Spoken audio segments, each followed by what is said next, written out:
namazda səhv eləyəndə nə vaxt səcdəyə səhv etmək lazımdır? Möhtərəm qardaşlar, namazda səhv edərkən səhv səcdəsi nə zaman üzərimizə vacib olur? Birinci növbədə bilirik ki, namazın sünnələri var, rükunları var, vacibləri var. Bunları çox insanlar qarışdırırlar. Birinci növbədə rükunlar. Buradan gətirirəm ki, aydın olsun. Rükunlar, əgər biz namazın hansısa bir rükununa yerinə gətirməzsək, o zaman namaz artıq sayılmır, batil olur. Hətta o rükun yerinə gəlmədi. Məsələn, bir rükət qılmamısan. O namaz səhih sayılmır, hətta o rükət yerinə gəlmədi. Ancaq ikinci məsələ vacibatdır. Vacibat artıq bizim üzərimizə səhv səcdəsini etmək, vacibi tərk elədiyimiz zaman olur. Məsələn, insan da namazda hansısa bir vacibi tərk eləyib. Məsələn, iki təşəhhüd arasında Rabbiğfirli sözünü deməyib. Rabbiğfirli demək o vacibdir. İki səcdə arasında. Əgər onu eləmə, o da vaciblərdən biridir daha doğrusu. Onu tərk elədin, sənin üzərinə səhv səcdəsi düşür. Məsələn, 4 rükətli namazda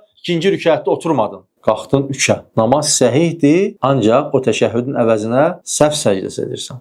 Ona görə bu qaydanı yadınızda saxlayın ki, namazın vacibatlarını tərk etdiyimiz zaman bizim üzərimizə səhv səcdəsi vacib olur.